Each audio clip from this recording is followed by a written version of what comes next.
Si vous aussi, vos profs écrivaient trop de bavardages dans vos bulletins, bienvenue dans un podcast de plus. Et peut-être celui de trop. Au micro, Kenza, Manon et Gabriel vous souhaitent une bonne écoute.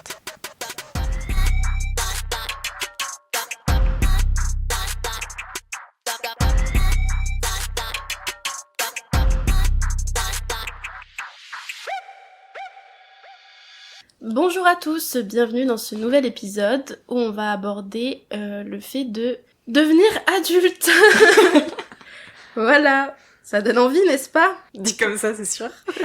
T'as l'air d'avoir une idée très tranchée sur la question. Bah non, mais c'est que je pense qu'on a un âge où on se remet énormément en question et on est en train de se dire « Ah, voilà !»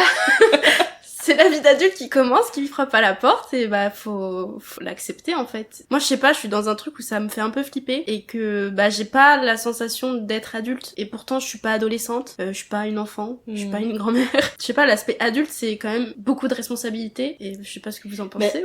Je me suis dit la même chose quand je réfléchissais pour écrire pour aujourd'hui, et je me suis dit mais du coup, en fait c'est quoi être adulte au final? Comment tu le définis? Donc la première pensée qui m'est venue c'est, pour moi t'es adulte quand on t'appelle madame ou monsieur.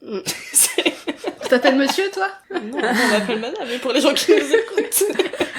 Non, mais je me suis dit, en vrai, la première fois où je me suis dit, bam, t'es adulte, c'est quand on m'a dit madame. J'ai pas du tout aimé. Mais non, après, plus sérieusement, je suis un peu comme toi. J'ai pas l'impression d'être adulte. Après, est-ce qu'il y a des gens qui... Enfin, j'ai l'impression que c'est un ressenti un peu commun, tu vois, Mais parce qu'en fait, comment tu le définis, être adulte? Tu vois, quand j'étais plus jeune, je me demandais quand est-ce que je serais adulte? Est-ce que c'est quand je partirai de chez mes parents? Est-ce que c'est quand j'aurai fait ma première fois? Est-ce que c'est quand j'aurai le permis? Est-ce que c'est quand j'aurai un travail? Quand je serai autonome sur mes factures, le loyer? Quand je serai moi-même parent, quand j'aurai compris les doubles lectures dans les livres ou les films. Mais ça, c'est ce que j'ai écrit. On rentre dans l'âge adulte sans se rendre compte. Genre, c'est des étapes de la vie petit à petit, et à un moment donné... Oui, y a pas un matin où tu te réveilles et bam... On n'est pas dans les Sims où d'un coup, oups là, tourbillon, et on est adulte. Ah bon? Non. Ah non. Ça, c'est plus clair. Moi, j'attendais. Et ouais, enfin, du coup, oui, c'est des étapes inconscientes, je sais pas, mais ouais, c'est juste, tu te poses et tu te dis, ah putain, j'ai fait tout ça depuis, et du coup, Mais donc, du coup, pour vous, c'est quoi être adulte, tu vois? Comment tu définis le fait d'être adulte? Déjà, peut-être qu'on pourrait dire quel âge on a. Ah oui, j'avoue. Pour situer à peu près... Oui, c'est vrai. Structurons le podcast un petit peu, quand même. Je sais pas, je propose. Libre. 26 ans. 26. Bientôt 27. 26 toujours. 26. Et moi, j'ai 28. Oui, t'as 28. J'ai 28 ans. Bientôt 29. Et bientôt 29, exactement. Parce que c'est marrant parce que, enfin, je me disais ça en vous écoutant. Moi, jusqu'à il y a un an, moi, je dirais jusqu'à il y a un an, j'avais l'impression d'avoir 18 ans encore. Oui. Genre, j'étais encore dans le, 18, 20, c'est pareil, j'ai le même âge que vous. Non, pas du tout. Là, depuis un an, je commence à comprendre un peu que, en effet, non, j'ai plus 18 ans. Peut-être aussi du fait d'avoir bossé avec des ados en lycée, et que du coup, je me rends compte que eux, ils ont 18. Pas moi. Exactement ce que je me suis noté. Ça se ressent à ce moment-là. Tu dis, ah oui, ok, en fait, moi, j'avais l'image, parce que je me connais, parce que je connais les gens autour de moi, en fait, ont grandi en même temps que moi, donc moi, j'ai l'impression qu'on est toujours les mêmes bandes de potes de 18 piges. Oui. Bah non, en fait, pas du tout. Et moi, ça m'a, beaucoup aidé à réaliser ça. Et en fait, finalement, aujourd'hui, là où, pendant cette période-là, j'étais là, oh là là, je veux surtout pas vieillir, je veux surtout pas, quand c'était mon anniversaire, j'étais en mode, enfin, venez, on le fête, c'est super, tu vois, mais à la fois un peu cette pression de, oh, je vais avoir 26 ans, je vais avoir 27. Et là, j'ai limite un peu hâte. Genre, je me dis, c'est cool, en fait, finalement, de vieillir, c'est cool de prendre de l'âge. Est-ce que c'est pas ça, être adulte, finalement? Peut-être, mais c'est pour ça que je me suis dit, putain, est-ce que, en fait, c'est pas, c'est pas ça, finalement. Ouais. Je sais pas. Alors, j'en suis pas à ce degré d'acceptation, mais par contre, je te rejoins. Moi, ça m'a fait la même chose. J'avais l'impression d'être encore en fin d'adolescence, d'être bloquée là, genre d'être bloquée à mes 18 ans. J'ai eu l'impression d'être bloquée à mes 18 ans jusqu'à il y a très récemment. Et en bossant au lycée, parce que avant j'ai bossé avec des tout petits, mais bon, quand tu travailles avec des maternelles, c'est pas ça qui te fait forcément remettre cette impression en question, parce qu'ils sont tellement petits que... voilà. Quand t'as 20 ans, quand t'en as 30, quand t'en as 40, pour eux c'est la même personne. En fait, oui, il y a ça aussi, mais non, c'est plus moi, par comparaison, du fait de me retrouver à travailler vraiment avec des adolescents, de les entendre parler, de voir leurs références. Qu'ils ont plus les miennes. Oui, il y a ça aussi. Ça m'a mis un petit coup dans la figure, quoi, de me dire, ok, non, je suis plus du tout ado, et je les perçois comme des enfants, ce qui est une évolution normale, donc tant mieux, hein. Mais là où, avant d'être confrontée à des adolescents, pour moi, j'étais encore un peu ado, quoi, et finalement, plus tant. Mais c'est pour ça aussi que quand je dis maintenant je suis un peu contente de prendre de l'âge et j'ai un peu hâte de grandir. En fait, c'est pas, enfin, de grandir encore. C'est pas tant hâte, c'est plus, je suis contente qu'on m'appelle madame. Avant, ça me paraissait super bizarre. Et c'est pour ça, quand à 20 ans on m'a appelé madame, je disais, oh, calme-toi. Ouais. Aujourd'hui, je le comprends un peu mieux, même si ça me fait toujours étrange. Et en fait, je pense que même à 50 piges, j'aimerais pas qu'on m'appelle madame, parce que je suis pas aussi formelle, on va dire, dans mon contact. Mais je réalise que, ok, j'ai plus tel âge, je suis plus ado, quoi. Ouais. Et c'est surtout que ça veut dire que t'as évolué. Ouais, moi, c'est ce côté-là. Ouais, c'est où ça. justement, le fait d'être confronté aux ados et de voir comment ils sont, de me dire, ah ouais, non, t'es plus ado dans un premier temps, et après de me dire, bah t'as évolué. Enfin, c'est bien. Ça veut dire qu'il y a des choses qui se sont passées, que mentalement aussi, tu vois, il y a des choses qui se sont passées, il y a eu du vécu, il y a... Mais c'est ça aussi qui joue, parce que du coup, on a évolué, on a pris une maturité, etc. Mais je trouve que physiquement, on ne fait pas adulte. Je trouve qu'on fait super jeune. Mais parce qu'on évolue entre nous. Non, mais même, tu vois, les regards extérieurs, quand on travaillait au lycée, combien de fois on nous a pris pour des élèves alors qu'on travaillait? Oui, mais parce qu'on n'a pas 50 ans. Mais oui, mais tu vois, du coup, ça revient à se dire, quand est-ce qu'on fait adulte? Enfin, physiquement. Oui, parce qu'à 50 ans, oui, il y a pas de doute. Après, c'est un choix mais aussi de, tu sais, le look joue beaucoup. Oui, oui, c'est ça. Oui, mais du coup, je veux y venir, c'est que dans le lycée dans lequel on a travaillé, on a connu les professeurs et tout qui nous ont pendant très longtemps confondus avec des élèves et tout. Et moi qui suis retournée cette année en tant que prof, donc vraiment avec ma mallette de prof et tout, enfin une autre attitude, parce que du coup, une autre attitude inconsciente. Et bah les profs que j'ai pu croiser, ils étaient en mode, oh, bah Gabrielle, qu'est-ce que tu fais là et tout. Enfin genre ils avaient un autre rapport avec moi que quand j'étais surveillante dans le lycée. Ils avaient une approche. C'est plus le statut qui a fait changer la manière dont ils s'adressaient à toi. Voilà, et du coup je me suis sentie plus adulte à ce moment-là que quand j'ai bossé 2 ans avec eux avant. Parce que plus de responsabilité Exactement. aussi. Oui. La question des responsabilités aussi, je trouve que c'est en grande partie. En fait, nous là, on a été pendant un long moment au niveau professionnel, par exemple, on avait des responsabilités, mais on n'avait pas les mêmes responsabilités. Toi, Gab, en tant que surveillante, nous, en tant que prof particulier. Assistante particulière aussi. Particulière aussi.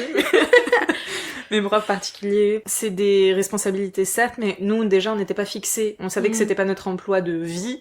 Oui. Et même si aujourd'hui on n'a plus d'emploi, enfin rares sont les personnes qui ont des emplois de vie. Je croyais que même si aujourd'hui on n'a plus d'emploi, bon. Je sors les rames. Non mais oui. Non mais c'était un travail temporaire. Oui voilà. Nous, en tout cas pour nous, c'est un travail temporaire. Là, du fait que tout se concrétise un peu plus pour nous au niveau professionnel, au niveau, au final, même au niveau imposition. Parce que je pense notamment à des amis qui eux sont sur le monde du travail depuis quelques temps. Je pense que eux ont pu ressentir ce qu'on ressent nous aujourd'hui avec le oh je suis un peu plus adulte aujourd'hui bien avant. Oui que c'est très lié au travail. Je pense que c'est pas tant lié à vraiment l'âge en soi, plus à où t'en es dans ta vie au final. Ouais, c'est ça. C'est un rythme de vie aussi. Ouais. Et c'est pour ça que je trouve que la vingtaine c'est un âge une période très particulière parce que entre ceux qui commencent à travailler dès le début de la vingtaine, ceux qui font des études plus longues, ceux qui se marient, ceux qui partent à l'autre bout du monde, ceux qui ont des enfants, qui ont des enfants, qui achètent. Ouais, c'est ça. Il y a un décalage. Nous, je trouve notre génération, il y a de tout. Il y a un décalage sur plein de choses. Mais par contre, du coup, ça me fait penser à une anecdote. Bon, les auditeurs, j'ai signé un CDI, voilà, ça y est. Bravo, Gabriel. Et du coup, je suis enseignante spécialisée maintenant. Et il y a une journée, j'ai suivi une collègue. Et donc, je vais dans l'école avec cette collègue et tout. Donc, on était dans une école et tous les profs de cette école m'ont croisée et j'étais en train de me laver les mains. Il y en a une qui était en mode bonjour, tu t'appelles comment et tout. Je dis bah Gabrielle, je suis en suivi avec ma collègue machin. Elle me fait ah d'accord, t'es en stage et tout. Et je fais non je suis en poste, moi aussi je suis enseignante etc. Mais juste oui je viens observer ce qu'elle fait et tout. Elle me fait ah d'accord mais parce que tu fais super jeune. Mais du coup sans t'as quel âge? Je dis bah j'ai 26 ans. Et là elle me regarde, elle fait ah oui non d'accord ok. En mode ah oui non t'es pas jeune en fait. Et j'étais en mode bah comment ça? Je suis jeune en fait tu vois. Et là je me suis dit ah oui d'accord donc ok donc c'est bon on va un peu enfin genre je sais pas comment expliquer mais genre oui j'ai pas 18 ans quoi. Je pense que ça dépend de toutes les personnes. En fait ça dépend des autres dans le sens où pour certaines personnes moins de 6 ans ça va être giga jeune et elle va se dire ah bah oui bon bah t'es jeune et en fait il y a d'autres personnes qui vont être là ah ok non en fait tu es quand même avancé etc. Ouais genre les lycéens comme bah pareil quand ils apprennent que t'as 25 ans oui voilà Mais parce Ils t'en qu'en parlent fait, toute l'année. mais en même temps, nous, Oui, à leur oui, âge, 25 moi ans. j'étais là à 25 Vieux de ans, ouf. c'est une croûte. Genre, tu sais, vraiment. Mais oui, mais de ouf. Ok, non, pas bon. Ça dépend en fait finalement du regard de l'autre sur ton âge. Voilà quoi. Oui, c'est subjectif encore une fois. Mhm. Et du coup, moi j'en parlais aussi avec ma collègue hier. Le fait d'avoir signé un CDI aussi, c'est une étape dans la vie de quelqu'un et je suis en mode je réalise pas. Et en même temps, quand je l'ai annoncé à ma famille, ils étaient en mode ah ça y est, t'es la première à avoir signé un CDI dans ma fratrie, etc. C'est trop bien, c'est trop chouette et tout. Ouais, le fait que ce soit une étape, tu te dis putain, oui, bah ça y est, je suis encore une fois adulte quoi. Et bah voilà, c'est encore... Ouais, une étape de plus, Ouais. Un pas de plus Ouais, en fait. c'est ça. Ça vient peut-être aussi du fait que toi t'es particulièrement petite Oui. en taille. Oui. Et donc du coup ça joue aussi Ah je ouais, pense. Enfin à part quand t'as genre 60 ans que tu as des cheveux blancs etc. et que tu fais un mètre je sais pas combien tu Je fais. fais 1m54, Kenza. Tu veux les autres mensurations ou pas? À part à ce moment-là tu fais 1m54 et t'as des cheveux blancs ou t'as des rides ou tu... En fait c'est marqué un peu plus tu vois. Là comme tu sais, enfin t'es encore dans la vingtaine. En effet je pense que du fait de ta plus petite taille aussi, Ah, c'est sûr. ça joue aussi je pense Oui, c'est sûr, c'est sûr. Bah, j'ai pas un physique de vieille personne, entre guillemets, je fais des guillemets. Mais ouais, je suis d'accord, mais j'y peux rien. Bah non, mais c'est sûr, c'est sûr. Moi j'ai l'impression aussi qu'il y a un monde entre ce que je me représente comme être un adulte et ce que moi je suis et ressens. Et c'est pour ça j'ai l'impression d'être en décalage. Et donc des fois j'ai l'impression qu'il faut jouer à la grande personne, Ouais. comme quand t'es enfant. Jouer au papa et à la maman, jouer à l'adulte, tu vois. Jouer à la personne qui est assez mature pour travailler et avoir des responsabilités. Je jouais Jusqu'à aux ce que impôts, tu... moi. Je me revois là, j'avais des tickets avec des factures et tout, des trucs comme ça, je kiffais faire ça, Camille. Tu jouais aux impôts. T'étais contrôleuse, genre. Ah oui, t'as des rêves. Ah, j'étais, waouh. Enfance au max, hein, chez moi, c'était bien. C'était fun. Non, j'adore. J'adore. Oh là là. Bref, aujourd'hui j'ai plus du tout envie de jouer aux impôts, mais bon. Sans blague. C'est plus un jeu. Non, c'est plus fictif, putain. Ouais. C'est moins drôle, hein. C'est moins drôle. Mais c'est important les impôts. Mais bref, je t'ai coupé. Non, Pardon. t'inquiète, franchement, t'as bien fait.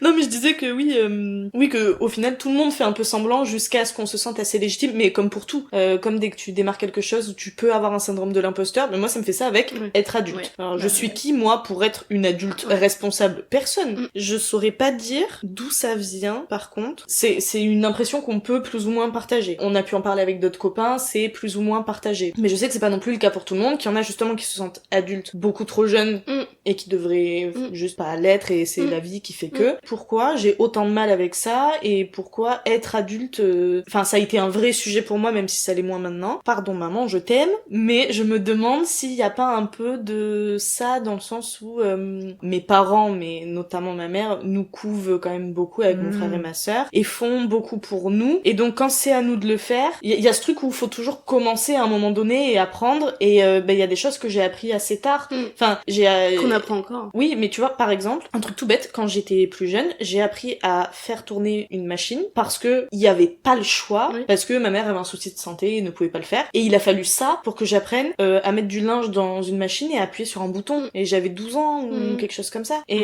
12 ans c'est déjà bien. Là. oui, mais tu vois, c'est parce qu'il y a eu une contrainte, sinon elle aurait sûrement continué à faire les machines pour moi pendant un moment. Okay. Et donc je me demande si, avec évidemment toute la bienveillance de sa part et tout, il y a pas un peu de ça aussi de on n'a pas été poussé hors du nid non plus très fort quoi. Donc Mais après ça, est-ce qu'il faut l'être? Faut le faire à partir de quel âge du coup? ah non mais je dis pas que c'est un reproche, tu vois, moi je suis très contente de ça. Justement, moi ça me va bien. Ah oui. Je suis très contente de ça, c'est plus où est le juste milieu du Oui. coup, est-ce qu'il vaut mieux ça que l'inverse? Est-ce que on est obligé d'aller dans les extrêmes? Est-ce qu'il y a pas un entre-deux, tu vois? C'était pas non plus les enfants rois et les parents qui faisaient tout pour nous. Je pense juste qu'il y a des petites choses où on aurait pu, nous en tant qu'enfants, et notamment moi qui suis peut-être la plus timide, introvertie et tout, faire au lieu de faire des trucs tout cons. Mais rendez-vous chez le médecin avec ma mère, le médecin il me dit bah alors t'as mal où? Je regardais ma mère en mode dis-lui toi, tu vois. Et donc ma mère lui disait. Oui mais ça Et c'est... ah je sais pas Ouais, si si, c'est je commun, pense que c'est- mais je parle si, pas de ouais. enfant genre jusqu'à tard j'ai fait ça. Genre à 16 ans elle m'accompagnait chez le médecin et je la regardais toujours en mode au médecin de famille que je connais depuis que je suis petite, tu vois. Ouais, j'ai mais mal au c'est ventre, un cadre j'arrivais pas à lui dire j'ai intimidant. mal au ventre. Oh non, moi je pense que c'est non. Ah ouais? Ouais, je pense que Ok. c'est pas si... Enfin, pour le coup, moi j'ai un peu l'effet inverse au niveau peut-être un peu autonomie et indépendance. J'ai des photos où j'ai 6 ans et je fais la vaisselle, je suis là à faire la machine, enfin tu vois, genre vraiment dès le plus jeune âge, j'ai tous les dimanches avec mes parents, on faisait le ménage et c'est tout le monde met la main à la pâte et tu passes la serpillière, t'apprends à passer l'aspirateur. Non, ça par machin. contre on participait aux tâches ménagères, enfin tu vois, hors machine et tout, mais du coup, mais du coup tu vois, genre moi le ménage on le faisait même aussi. à faire à manger par exemple. Moi je non. faisais à manger régulièrement et donc du coup tu vois par exemple le médecin, moi ça m'intimidait de ouf parce que bah c'est un grand monsieur dans un cabinet que je vois que quand je suis pas bien, quand je suis malade, tu vois. Non, mais forcément quand je suis malade, j'aime bien que maman elle soit là pour me coucouner un peu, tu vois, genre il y a ce genre de choses aussi. C'est peut-être un mauvais exemple alors, mais tu vois, du coup si on rebondit sur la nourriture, moi j'ai pas fait à manger avant de partir de chez mes parents à 18 ans pour mes études. Pareil. Enfin, ou de manière très occasionnelle. Pareil. Mais sinon non, je faisais pas à manger, tu vois. Et c'est des petits points, et ça se trouve ça a rien à voir avec ça, mais je me suis demandé, est-ce que ce truc de me complaire dans la position un peu, bah justement, enfantine de l'enfant, tu vois, ça vient pas de ce confort de maman. Mais moi encore aujourd'hui, combien de fois j'appelle mon père pour des trucs et tout, il peut rien faire, il a 500 km de moi, mais je suis en mode papa, il m'est arrivé ça, je dois faire quoi Mais en vrai, tant mieux, ça veut dire que tu peux, oui, ça veut dire que tu peux compter sur eux, et tant mieux, oui, c'est ça. On reste des enfants qui ont des parents, et quand t'as une bonne relation avec eux, bah tu peux aussi les appeler pour des conseils, du réconfort, de l'aide. Normal. Oui, pour moi ça paraît, ça c'est... Non, c'est plus, moi, mon interrogation est plus sur le niveau d'autonomie et lié à l'âge que t'as et à, moi, les étapes que j'ai passées en termes d'autonomie, à chaque fois, c'est parce que j'avais pas le choix. Oui. Bon, je pars de chez mes parents pour les études, j'ai pas le choix d'apprendre à faire certains trucs que je savais pas faire. Mais tu vois, la curiosité de moi apprendre à le faire alors que je me dis, bon, maman, on peut le faire. Enfin, c'est pas conscient non plus, tu vois, mais il y a un truc comme ça de, je vais pas pousser hyper loin, étant donné que c'est quand même confortable aussi, tu vois. Et puis même, peut-être que je le percevais pas, je conçois même pas. Ah oui, non, je le, enfin, tu vois, genre, c'est un peu, tu t'en as même pas conscience que maman, elle fait ça. Oui, c'est ça. Je l'ai perçu quand je suis partie. Et que je me suis retrouvée toute seule et je me suis dit, tout ça! Il y a tout ça! Ah, ok! Ouais, c'est ça. Donc, voilà. Je pense et que c'est lié à quand ça, vous étiez plus jeune enfant, comment vous conscientisiez un adulte? Comment on s'imaginait ce que c'était être adulte? Quand vous étiez enfant. Pour moi, c'était un parent. Enfin, genre, moi, quand j'étais petite et que je voyais des adultes, je voyais des papas et des mamans, en fait. Dans ma tête de petite fille, tu vois. Est-ce que vous aviez des adultes dans votre entourage qui avaient pas d'enfants? Genre des copains à vos parents ou des trucs comme ça qui avaient pas d'enfants? Sûrement, en vrai, je me rappelle pas trop, mais ceux qu'on voyait le plus, c'était souvent des parents de copains à nous, au final. Donc je pense que c'est pour ça, tu vois. Moi, je voyais des adultes, je voyais des papas et des mamans. Moi, je voyais pas une personne dans la vingtaine, quoi. Moi, des adultes... moi, si. Moi, si. Moi, c'était forcément 40 ans passés, quoi, dans ma tête. Moi, par contre, plus je grandis, plus je recule l'âge. Mais c'est pour ça que j'ai posé la question de quand vous étiez enfant. Quand j'étais enfant, moi, un adulte, c'était quelqu'un de grand. C'est tout. Moi, c'était quelqu'un qui était plus à l'école. Ah non, moi, tu vois, genre, mes entraîneurs à la gym, 18 ans, ils étaient en train de passer le bac, et pour moi, j'étais là, ils sont adultes.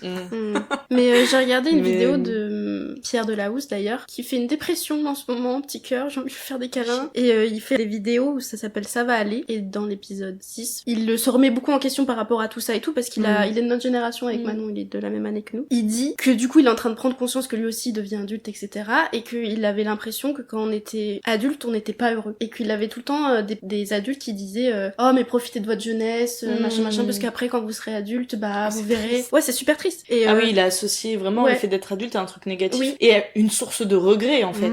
Et c'est le profiter de votre jeunesse, mais je fais un raccourci de rater des choses et de manquer. Je fais un raccourci de ce qu'il a dit, mais en gros c'était ça, et qu'il se disait putain, est-ce que bah maintenant, bah du coup qu'il est en dépression, est-ce que bah c'est pas ça aussi devenir adulte et... Non. Bah oui, mais du coup, il est en dépression, donc c'est pensée qui est perturbée, quoi. Mais j'étais là, je suis en mode putain, oui, j'avoue que le profiter de votre jeunesse et tout, alors que non, parce que tu peux aussi profiter autrement plus tard. Enfin bref.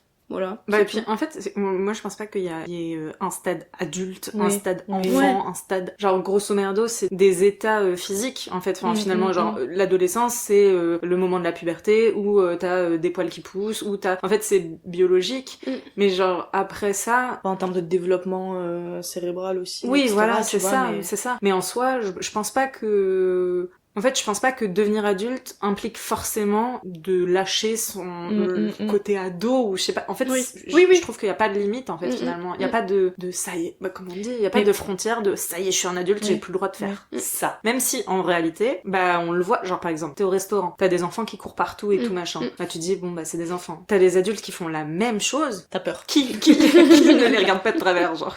Oui, c'est vrai, c'est vrai. Alors que c'est un peu triste. C'est un peu perdre la fantaisie, quoi. Genre perdre le côté fantaisiste de l'enfant, la peur du jugement. Ce côté-là aussi, quand tu deviens ado, t'as envie d'être un peu plus mature, sembler un peu plus adulte, justement. Et donc, du coup, les personnes qui font encore des trucs, genre, tu dis, personnes au collège, on continue à jouer au loup comme dans la cour de récré, en 6e, et après, en 5e, tu vois plus personne qui joue au loup parce que, tout le monde est là en mode, qu'est-ce qu'ils font? Ah, c'est les bébés, Et je pense que ça reste aussi dans justement, un adulte ne va pas faire ci ou ça parce que ça se fait pas, parce que c'est pas un comportement acceptable en société, etc. Trop de normes dans ce pays. Non mais c'est vrai, c'est vrai. Et c'est comme les parcs de jeux pour adultes qui est en train de c'est trop bien, parce que pourquoi des parcs de jeux que pour enfants? Nous aussi adultes on a envie de s'amuser. C'est quoi cette histoire? T'as jamais vu? C'est des grands parcs où t'as des structures et tout, mais trop bien, mais pour adultes. Ok, cool. Mais c'est trop chouette. Bah oui. Pourquoi nous on s'amuserait plus? Parce qu'on est adultes. Non. D'accord. On va faire tes impôts Gab. On n'a pas le droit de faire des toboggans Gab. Mais ça me fait penser que mes parents ils m'ont toujours dit que c'était important de garder son âme d'enfant et de garder à l'esprit ce qu'on a été, etc. Enfin de toute façon c'est un tout. L'enfance ça fait partie de nous, chacun a un vécu particulier, qui lui est propre on va dire. Effectivement ça revient à ce truc de y a pas de découpe de t'es enfant et puis t'es adulte, c'est plus t'as des expériences de vie quand t'es enfant, t'as des expériences de vie en grandissant et tout ça s'enrichit et font la personne que t'es. Et après à toi de garder ou pas certains éléments. Oui. Je pense que t'as raison sur les normes et que je pense que des fois on se restreint trop par peur du jugement ou par juste convention ou pas. Et c'est là, je vais en venir en fait, c'est que c'est un truc que je trouve très cool aussi entre nous et le groupe de potes qu'on a où on a ce côté gamin mais qui est pas négatif, qui est très ok, où on fait un peu les cons. Mais comme tout le monde avec ses potes je pense, c'est en ça que les amis font du bien aussi, c'est ce côté-là de on redevient un peu des gosses justement dans nos comportements par moments et ça fait du bien de lâcher un peu la pression et de... En fait, tant que ça ne heurte personne, et tant que ça n'est pas irrespectueux. Tant que c'est pas respectueux, allez-y.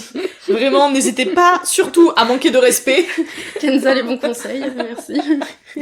Non, tant que ça n'est pas irrespectueux envers quelqu'un, pourquoi se limiter finalement? Je sais pas si je peux dire ça, mais en réalité, je pense aussi que c'est ce que beaucoup recherchent à travers l'alcool. L'alcool qui est un désinhibiteur quand même, et qui, au final, te permet d'avoir des discussions plus légères, de rigoler, d'être un peu plus con-con. Et donc, du coup, d'oser, ce genre de lâcher prise, de tomber tes barrières. Et du coup, c'est là où tu rigoles ou machin, etc. Alors qu'en fait, c'est juste genre, tu pourrais le faire sobre. C'est juste que tu t'es mis des barrières et on t'a peut-être aussi incité à mettre des barrières. Bah, on a une expression, toutes les trois, où quand on est excité d'être toutes les trois ensemble et tout, on a ce truc-là aussi de, comme si on avait bu alors pas du tout. Et du coup, on est bourré à la vie. Et c'est trop, c'est vraiment ça. Mais du coup, quand t'es entouré des bonnes personnes, t'as pas forcément besoin d'alcool pour être désinhibé comme ça. Ah non, c'est sûr. Mais c'est vrai que ça aide beaucoup pour certains. Buvez avec modération si vous avez envie. Voilà. Ah oui, ça aussi, un autre aspect. Un autre aspect qui fait que tu sais que t'es adulte. Putain, les lendemains de cuite. Qui sont de plus en plus durs. Mais attends, mais hier, j'ai vu des potes. C'était pas fou, je suis désolée. J'arrête le podcast. Disgrâce. J'ai pensé fort à vous hier, je vous le dis. Ah bah t'as pensé fort. Bah oui, bref, on s'en fout. Et j'ai bu... Comment elle s'appelle? J'ai bu 4 verres de vin, mais genre ok quoi. Avec tes copines. Ce matin, le mal de crâne, mais j'ai fait waouh, mais... C'est la culpabilité ça. Et tes copines, elles avaient mal au crâne. Oui. Non mais c'est pour ça que je me suis dit mais vas-y, mais c'est quoi ça d'avoir mal à la tête alors que t'as bu 4 verres de vin, stop quoi, enfin on va où là quand même. Droit dans la trahison manifestement. Ça va J'adore cette toxic boy era. Je rigole. Oui bien sûr je sais. Bref, voilà. J'espère que ça vous le fait à vous aussi. Comme ça, je Les me sens- lendemains de soirée Ouais. difficiles. Ouais. Dire qu'avant, on pouvait enchaîner soirée sur soirée sur soirée sur soirée. Ouais, la soirée ne s'arrêtait pas, c'est simple. Bon, moi, j'ai jamais été à ce stade-là. hein. Ah ouais? Putain. Ouais. Tu rigoles ou quoi? Non, mais oui, on sortait, mais on sortait pas 6 jours d'affilée non plus. Non, Non, mais mais- non plus. Ah non, mais attends. Abuse pas non plus. 7 jours. Non, mais si on sortait 2 fois dans la semaine, déjà, c'était bien. On ne dort pas. Quoi? Mais Manon, tu as oublié. C'est l'âge.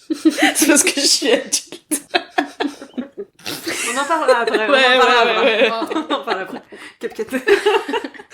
La grande époque. Bref, oui, Ouais. donc au final, devenir adulte, ça pue pas tant que ça. Bah, ça Si fait on- un peu peur quand même. Si on résume, ça fait peur, mais c'est pas si... Oui, c'est pas dramatique. C'est pas si chiant. Et est-ce que vous vous sentez adulte? Ben, je sais pas comment tu sais que tu te sens adulte, mais je me sens plus ado, donc j'imagine que oui. Et Enfin, à la c'est fois, plus, tu vois, il y a 2 jours, du coup, j'étais en Suisse dans le cadre professionnel.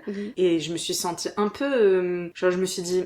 mais parce que j'étais la plus jeune de l'équipe. Ouais. Et je me suis dit, j'espère qu'ils vont pas me prendre pour une enfant, quoi. Ouais, bah voilà, bah bienvenue dans mon monde. Alors que ça fait un moment que je me suis pas dit ça. Ah Mais ouais. parce que aussi, vous êtes plus jeune que moi. Mm. Et donc, du coup, bah, forcément... Enfin, notamment, j'ai d'autres amis avant moi, je suis désolée. En fait, ici, dans ce trio, je suis la seule, d'accord, à vouer Mais toute non. ma vie à vous, finalement. Du Voilà. tout. C'est tout le monde me trahit autour de cette table. Non, excuse-moi. Il y a pas de table, mais on imagine, là, il y a une table sous le micro, tu vois. Mais si vous voulez, on dit à tout le monde que le micro, il est posé sur un poufin. Bah, ils vont le Ils voir vont de le toute voir. façon. Non, donc, bref. Oui. Oui, t'étais avec tes amis. En dîner. Oh, purée. Enfin, avec des copains vite fait, quoi. Non, non Des bref, copains. avec des amis. Et à la fin du repas, il y avait galette des rois. Miam. Et c'est moi qui suis allée sous la table. Ah ouais, t'es la plus jeune. Ah bah oui, c'est vrai. Bah, allez. Waouh. Parce que mais ça fait... Enfin, ouais, bref. Mais non, on mais- s'en fout. Non, non, parce que non, c'est intéressant parce que c'est vrai que ton état d'esprit vis-à-vis de ce que tu es, où tu en es dans ta vie, c'est aussi très lié à ton entourage. Donc, Oui. si tu as l'habitude d'être quotidiennement avec des gens plus jeunes, t'auras pas la même impression que quelqu'un qui est quotidiennement avec des gens plus âgés. Non, moi je trouve ça plutôt intéressant. Mais moi, j'ai eu souvent aussi ce rôle-là, dans le sens où j'ai fait beaucoup de babysitting quand j'étais plus... Quand je dis pas t'étais- que je vous babysitte. En fait, c'est un podcast sur la fin d'une amitié aujourd'hui. Voilà. Un podcast de moins, finalement. Encore une fois. Non, mais Tu quand babysittais. j'étais vraiment plus jeune, je vivais dans une impasse et j'étais la plus âgée des enfants, on va dire, donc du coup, c'est moi qui m'occupais. T'étais payée, évidemment. Non. À part, j'ai une voisine qui m'avait donné 5 balles parce qu'elle devait aller faire une course et du coup elle m'a dit tu restes avec Elise et tout, ça te dérange pas? Je dis bah non, c'est ma copine. Elle m'a dit tiens, 5 euros. Ah, très cool. Trop gentil, Très trop cool. gentil. Mais donc du coup voilà, et en fait j'ai été beaucoup entourée durant toute ma vie de personnes qui étaient plus jeunes et donc du coup, enfin j'ai eu ce rôle un peu aussi de quelqu'un qui Veille sur les autres, qui veille, un peu maternante. ouais. Tu l'es toujours. Oui. Ton surnom, c'est Mams, quand même. Bah oui, mais du coup, enfin, peut-être que ça vient aussi de là, Oui, de peut-être. toutes ces petites... Bref. Devenir adulte. Un jour, on finira nos phrases. Nos idées. Et vous, chers auditeurs, c'est quoi pour vous être adulte ou devenir adulte? N'hésitez pas à nous faire des retours. On espère que ce petit épisode introspectif Ouais. vous aura plu. N'hésitez pas à nous écrire sur nos réseaux. Insta, un podcast de plus. Notre adresse mail, unpodcastdeplus@gmail.com. YouTube aussi, on a. Les commentaires de tous les réseaux, évidemment. Vous pouvez aussi laisser une petite note sur l'application d'écoute sur laquelle vous écoutez, un petit commentaire aussi sur certaines. Ça nous fait toujours très plaisir de vous lire. Vous pouvez aussi nous envoyer des messages. Vous l'avez déjà dit. Pardon. Faites-le 2 fois, du coup, c'est pas grave. On se retrouve la semaine prochaine pour un nouvel épisode. En attendant, portez-vous bien. Bisous.